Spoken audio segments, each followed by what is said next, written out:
witnesses, not just for their testimony today, but for your service to our country.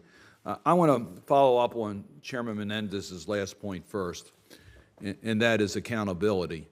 Tomorrow is Holocaust Remembrance Day, 77th anniversary of the liberation of Auschwitz. I appreciate and believe we're making substantial progress in maintaining the evidence to pursue war crimes or crimes against humanity for those that are responsible at the highest levels. Early action is going to be important. Is there any hope that we could move forward with some recognized international mechanism that could start the process so that it's known internationally that accountability is going to be part of the resolution of this conflict? So, Senator Cardin, as I said, we're working hard on this with our G7 partners and with Ukraine. What we want to do is— I understand you're working on gathering the evidence. No. Also on which of the various models for So what's the timing justice. on that? You know, I would like to see us come to conclusion before the anniversary around February, but it may take another few months, but certainly before the summer, I would hope.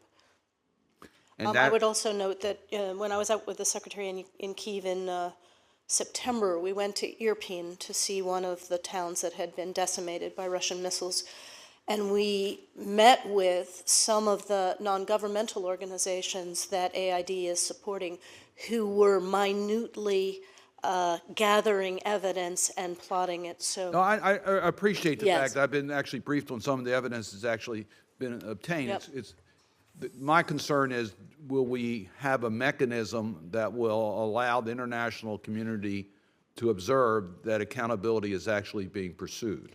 Such as like the Nuremberg trials after World War II. Are we going to have some mechanism like that?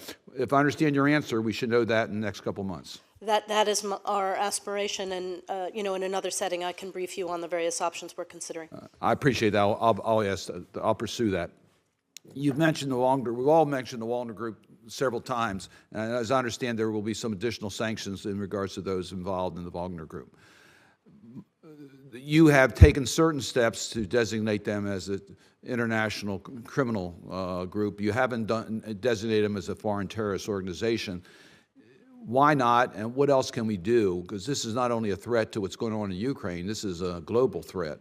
What else can we do to show that we are doing everything we can to protect against the growth of this type of an organization? We went, Senator, with the transnational criminal organization designation because it better suits the way Wagner operates, particularly what it's doing in Africa, that they are in this for their own material gain and for power and for ripping off the wealth of states, particularly in Africa. So in addition to sanctioning the main entities, we are now working on the sanctions today go to some of those supporting entities of Wagner, those they do business with. We're also looking at gold and other main sources of revenue for the Wagner team. You know, as you know, they have access to gold mines in Mali and in Central African Republic. They are seeking more of that, and that directly funds the combat that they are engaged in Ukraine. So we're working on some of those measures. And we're working with African governments and encouraging those who've gotten in bed with Wagner to rethink and trying to strengthen those who are under threat of Wagner now. Do you need any further guidance or support by congressional action? Not at this moment, but as we pursue the drying up of the financial network of Wagner, we may come back to you if we may. And then, as you know, in another setting, we can talk about some of the other activities that we are involved with. Thank you. I want to just mention one point in regards to USAID. I understand you are now using some of the U.S.-Russia Investment Fund dollars have been successfully rededicated to help Ukraine. Can you just give us a quick status on the use of those funds? Thank you, Senator. Yes, it was, I think, with your help and bipartisan support, we were able to unlock Those funds had been frozen, frankly, for 15 years.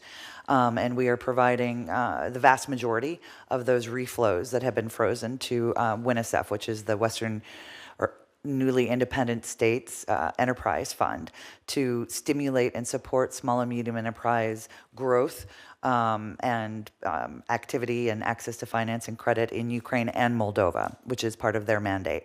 And the conclusion of the modifications to the various instruments was done right before the holidays, and we are rolling ahead now with identifying those opportunities. I need to note that WNSF did not stop working inside Ukraine at the start of the war, or the second invasion, and immediately mobilized their team, their network, and their clients to relocate and stay in business, which was vital to continue to help provide both livelihoods and income as well as revenue to the government of Ukraine. Just please keep us informed as to how those funds are being utilized. We appreciate it. Absolutely. Thank you. Senator Paul. It has been argued that